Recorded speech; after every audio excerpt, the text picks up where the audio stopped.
Of course we want ongoing services. That's the core of a profitable business, right? People coming back every month, every year, repeat buyers. But turns out this may very well be the least profitable way to present your accounting firm when you're trying to attract new business, okay?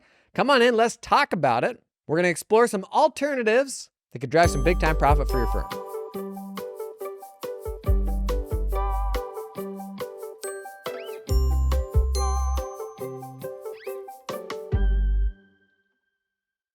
We have talked a bit about building your firm around an offer, around a pain, around a problem that you can solve, a kind of beginning to end thing, more of a project-based problem that you could solve for your clients. We've talked about building a firm, or at least your firm's messaging around that, instead of, we're accountants, we are tax professionals, we do X, Y, Z, for a number of reasons, because you can ultimately take in those people at higher rates when you get them into recurring service, a whole bunch of reasons why this is a good idea, but it's not something that virtually anybody is leaning into right now. Case in point, your website is an accounting firm website. Hot take here, but we make fun of the awful site builders of the past for just how terrible those are. But the only thing that has changed since those awful site builders, what's differentiating your site from the output of those site builders? The only real difference is your site is in an aesthetic that you like. The subject matter, the content, what's there, bookkeeping, advisory, tax services, it's all the same. It's the same that it has always been. The only difference is your site is in an aesthetic that you like, which has absolutely nothing to do with whether it will attract clients or whether it is an aesthetic that aligns with your clientele. And I think our websites ought to look completely different. And this is kind of a hot take. So I'm going to run you through kind of 11 thoughts I have on why we should move away from marketing or at least on our website and the way we talk about our firm, why we should move away from the talking points on ongoing work. Okay, hot take, I know. Come on in. Okay, number one, reason why clients shouldn't come in the door as ongoing work clients, because right now, the first thing you do when you're considering a potential new client is you do discovery work that you're probably not getting paid for, right? So what does your discovery process look like right now? You hop on a call with them. You probably make them give you some sort of access to the accounting file so you can have a poke around.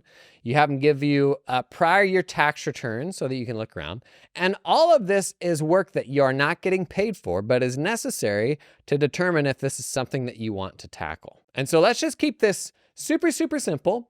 Wouldn't it be better if you got paid for that, right? Yes. So let's keep it as simple as that. What if instead of doing all of that work and all the things you take in your form, that call, everything, what if it was all paid for? What if they had to pay for you to do that for them? Number two, reason why you shouldn't take clients in day one for ongoing work is because you don't know if you actually want to work with them yet, right? And we try to suss out a little bit of this in our discovery, but the reality is some people are just turds and you don't find that out until they're clients, or I don't know, clients always surprise you with new and innovative ways to be a pain and irritate you. And the less experience you have with them before taking them on for ongoing work, the greater the risk that they're just going to be a thorn in your side and you don't actually want to work with them on an ongoing basis. As opposed to if you did a project with them beforehand, before starting the ongoing work, you're going to know a lot more about them. Number three, because the client doesn't know if they want to work with you yet. Like it's a two-way street there. So the most expensive type of client you can have in an accounting firm is one where you bring them in for a year or you bring them in for 2 years and then they bounce. Because that initial phase with the client, in fact, this is another point I should have added on here. That initial phase with the client will always be the most work, the most expensive, the hardest point to make money on because you're getting them set up in your system. You're doing all this one-time work. Oftentimes you're going back and fixing old stuff, which you can bill for, but the gravy clients, the good ones, are the ones you've had for 5 years, for 10 years, where you're into that routine and everybody knows how everybody else works. Those are generally the clients you're going to make more money on. So if a client ends up deciding they don't want to work with you, I would just as soon not take them in if they're going to bounce in the short term. Reason number 4 for why we shouldn't be holding ourselves out as just here's the ongoing things we do is the reality is if you're an accountant, if you're doing things around accounting or tax or compliance or advisory, it's probably kind of a given already that you do this stuff for people on an ongoing basis. So if you're doing, say you stand up on your website instead of the ongoing services, some sort of diagnostic or tax planning or advising on, tech stacks for e-com business or something like that. If you are an accountant, if you're a CPA, if you're an EA, if you hold yourself out as accountants, it's probably a foregone conclusion that yes, you do ongoing accounting work. And so if you think about the surface areas you have to attract people, be it social media, your website, your little LinkedIn bio statement, is the best use of that really, we do ongoing accounting work? When you're an accountant, that's probably already what people can assume that you do. So don't use that very limited real estate to just talk about the destination, which I'm arguing is not step one. I don't think step one should be ongoing work with a client for these reasons we're going through. Reason number 5, because this approach makes your landing page look like everybody else's. It really does. People have been sharing their websites online, and consistently the websites that people say and other accountants say that they like best are genuinely sites that have a cool visual aesthetic. It's not usually about the messaging, it's about how well the aesthetic aligns with your tastes, which, gang, has absolutely nothing to do with running a business, with bringing in better clients or anything like that. And so this notion of making your landing page stand out is like, does it look more modern than other people's landing pages? Does it have some sort of like novel way of navigating things? Not, is it speaking to a more specific type of pain that people have or optimized for solving a specific problem? I mean, think about all of the accounting websites you've seen recently. And if you just did a giant copy paste of all of the text on all of those websites, it is so samey.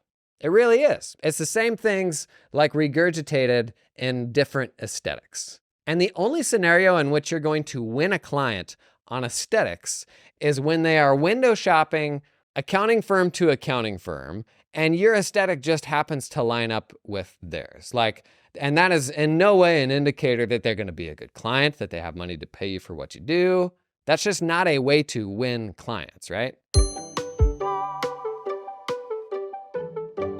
People often ask me, Jason, who is this episode sponsored in part by? Well, today, this episode is sponsored in part by LiveFlow. Did you hear the news? LiveFlow just launched a consolidation product. You actually might have seen it on the main channel recently. We did a whole demo day of it. LiveFlow's automated multi-entity consolidations, it's beyond simple to use. You can easily map multiple unmatching chart of accounts from multiple QuickBooks Online companies into one standardized report. And once it's set up, LiveFlow's gonna get to work updating the consolidations automatically in real time, the realest of times. So you can focus on analysis using instantly updating data across entities. LiveFlow can even consolidate financials that are in different currencies. That sounds disgusting, yikes. And it doesn't stop there. LiveFlow offers flexible, powerful reporting tools, create customized dashboards that meet your specific needs, you little snowflake. Build executive presentations, cash flow forecasts, and more with just a few clicks. The consolidation thing is actually super cool. If you haven't seen that yet, check it out on the main YouTube channel. And thanks to LiveFlow for sponsoring the pod.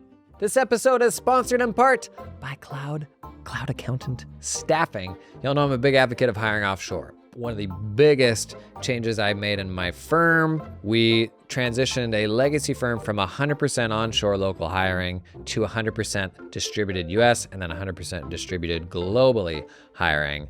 And honestly is the best thing we did. It virtually alleviated all of our hiring pains, completely changed how we thought about staffing projects and the type of work that we wanted to bring on. Because you know what? The folks we hired offshore are really freaking good. A lot of misconceptions around the type of people that you hire offshore because your enterprises will oftentimes use offshore folks for like menial work. Absolutely not the case. There are tens of thousands of people working for Big Four accounting firms, offshore outside the US. You can get folks that can do anything from tax to junior level stuff to super senior level stuff. But try to do that yourself, figure it all out yourself. That's gonna be hard, it's gonna be scary. Really good place to start. Cloud Accountant Staffing, they will hold your hand through that process. Their story is super simple. An accounting firm in the US hired a bunch of people in the Philippines, fell in love with them. that didn't fall in love with the fees they were having to pay to the staffing companies that were managing these employees. So they built their own solution, and now they're starting to pull other accountants in. I'd encourage you, a big tipping point for me was when I was like, I'm gonna stop being opinionated on this and just try to learn. And so I talked with other practitioners. I talked to some of the vendors that would like help you get into offshoring. That really opened things up for me. So if you've been on the fence, I'd encourage you to at least learn about it. If you start heading down that path, consider cloud accountant staffing. Number 6, because if all you market is the fact that you do ongoing services for people, then what those clients are going to benchmark you against is everybody else's ongoing services. Not, can this firm solve this problem in a more meaningful way than those other firms? If all you're doing is saying you do bookkeeping and tax and all these other things, then you're immediately setting yourself up to be benchmarked against every other accounting firm that says they do the exact same things. And the first thing you want to hit them in the face with is, how are you different? So what is the specificity and the expertise that you have that they don't have? The way to communicate that is not by presenting your ongoing services that you do for people, but by giving them a bite-sized, more project-based way to learn about you and have a killer experience. And that project should speak to a specific problem that person has. Everybody has accounting needs. Everybody has tax needs. But if you market around the accounting and the tax needs that everybody has, you're now lumped in with every single other accounting firm out there, right? Which means you're taking prices rather than setting your prices. After this list of 11, I'll run you through some ideas for like, what are some bite-sized projects? We've talked about it in the past, but we'll do a refresher on a few of those. Number 7, because the general talking points around accounting and tax are noisy and expensive. So what is everybody talking about? Like the general topics around accounting and tax and all of that stuff. There's a whole lot of people out there having these conversations on these subjects. And in order for you to somehow rise above all of those voices, whether you're doing, paid acquisition, anything on an algorithm, social media, YouTube, anything like that, how are you ultimately going to stand out above everyone else having the same talking points on the same subjects? As opposed to, here's a very specific pain that's felt very acutely by a group of people.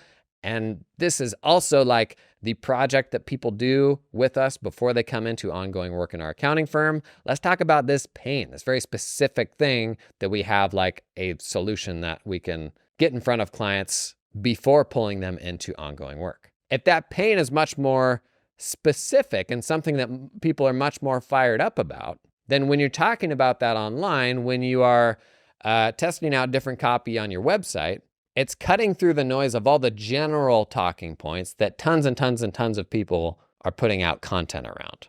Ultimately, you want to get away from that because that's a really expensive game to play and you're probably not going to win it. It's funny, people who have not found their specialization yet and don't know the specific type of person they're serving and the specific problems they're solving, they will go out and like do the general stuff on social media and on interviews and stuff like that, when that is literally the very hardest place to win. You're not going to go out and do general business and accounting and tax topics better than anybody else. Like that's not realistic.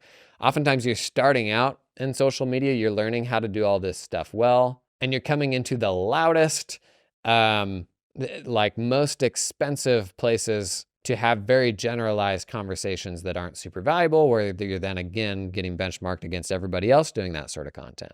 In the same way that there's been, site builders for the longest time.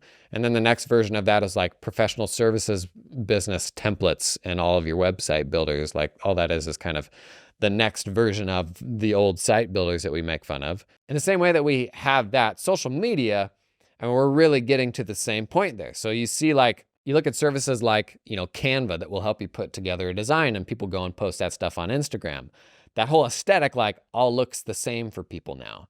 When you start looking at marketing agencies that will come in and support any industry, be it, accounting firms or dentists or anything else, the talking points, all those things start looking the same, right? And as soon as it becomes the norm, you're never going to find people with it because it's going to get drowned out by everybody else talking about the same things.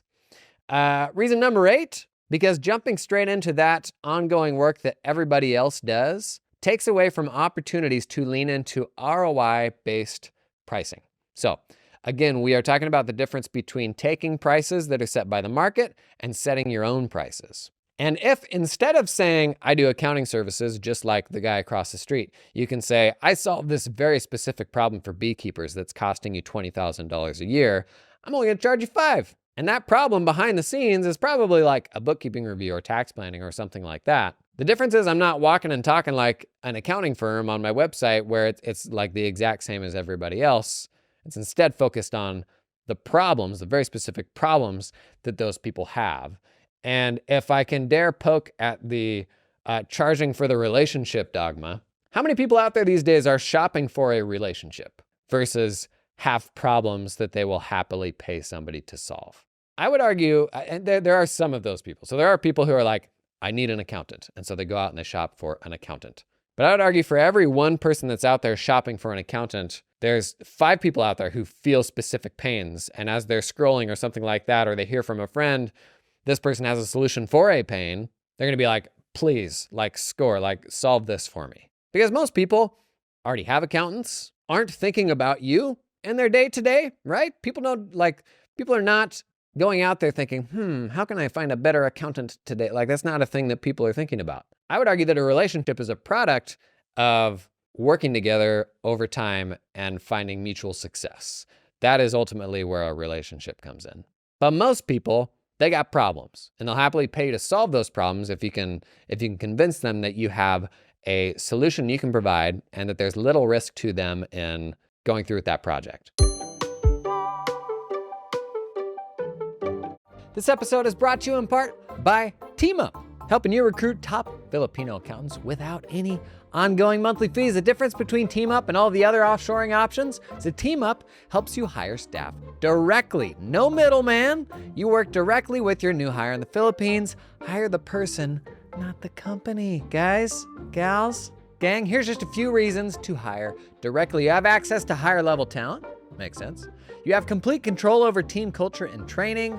They keep 100% of what you pay them, and it's a lot more affordable for you, so you can retain your team for the long term. TeamUp can source accountants with experience working at US or Australian firms, familiar with tools like Xero, Cubio, and Dex.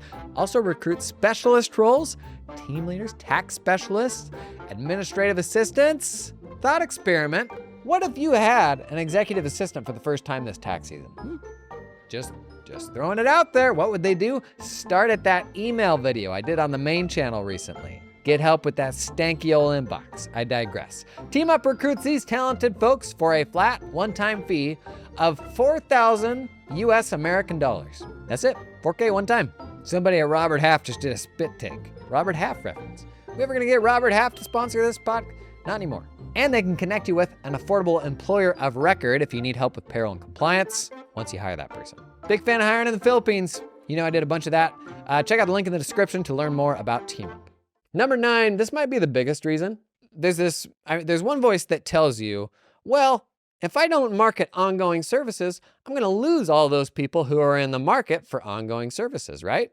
But the reality is, for somebody to pick you up for ongoing services, in many cases, most cases, it means they're divorcing a current relationship for whoever is doing that work for them now. And there's a lot of pain and stress that goes into considering like severing that relationship. Whether that is a spouse that's doing the bookkeeping or whether that is another accountant, I will argue if you instead offer a bite-sized solution to solve a problem, you're actually going to get many times the leads of people who will have you come in and help them solve that problem without necessarily committing to separating themselves from their current provider. And so we're comparing it to people who are shopping for new providers, and there is a lot of them, versus people who feel this problem, which is not only everyone shopping for providers, but also everyone who has a provider and has this problem. So if you're not pushing ongoing services, will that somehow reduce your inflow of people in the market for ongoing services? Maybe, I don't know, maybe not. But what it's absolutely doing is it's attracting everyone, whether they have a provider now or not. Brandon Hall is a good example. They do a bunch of tax planning projects for people who have other accountants. And a lot of their website copy is around like, your accountant isn't doing this well, we'll do this for you. And they just do that. They don't even do the ongoing work.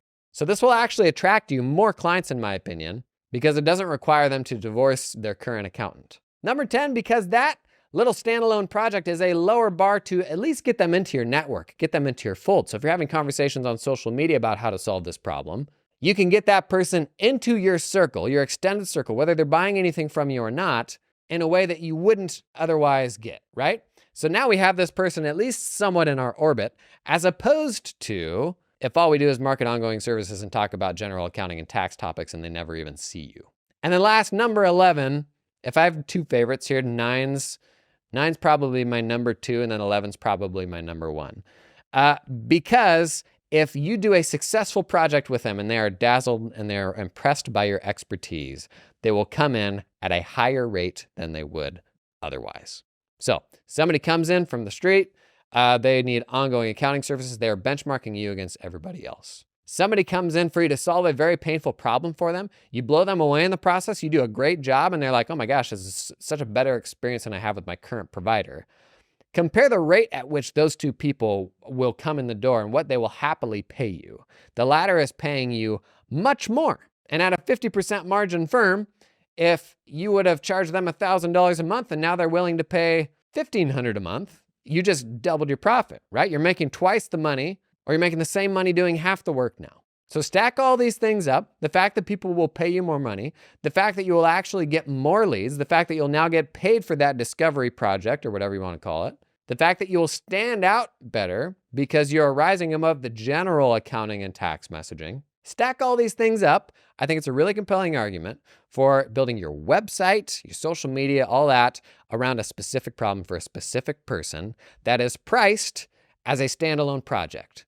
Could be $500, could be $5,000, doesn't matter. And in the process there, you're gonna do everything you would otherwise do in the discovery process traditionally that you don't get paid for, but you'll also, beginning to end, give somebody a solution to a pain while dazzling them in the process so that they then come into your firm for ongoing work pre-dazzled, because at this point they can't imagine working with anybody else. Pretty convincing, right? So I've done some content on the main channel in the past around this. A tech stack review. It could be giving them some insights from their financial statements. That may not be explicitly enough tied to a pain that people have. Could be going back and reviewing their last 3 years tax return and seeing, did they miss anything? Could be reviewing, what's their retirement plan set up and is it the best thing for their business now? Could be reviewing their entity structure and see if they're wasting any money on tax as a result of that. What is, for your best clients right now that you most enjoy working with, what are the biggest headaches those people have? If we go back to the problems database we talked about the other day, what are the biggest headaches those people have? And can you solve that problem in a bite-sized way within a scope of a one-time project? Now, it doesn't mean if they become ongoing clients, it's probably something you would still do for them, every year. But we're usually so fixated now in just taking on ongoing work that we don't think about how we could package the same thing into a turnkey standalone project that you don't have to do, that can be done by not like the most skilled people on your team, but can serve to then get those people in the door at much better rates. I'm telling you, think about it, because all of our websites look the same, they just have different aesthetics. And so how are we standing out? And isn't this just a fundamentally more profitable way to run an accounting firm when you bring them in like that? I think many of us agree with each of these steps along the way, but if you look at your website, reality is we're still holding ourselves out just like every single other accounting firm. Is that a hot take? It doesn't feel like a hot take, but nobody actually holds themselves out that way, right? I don't know, agree or disagree, let me know in the comments, and thanks for coming and hanging today.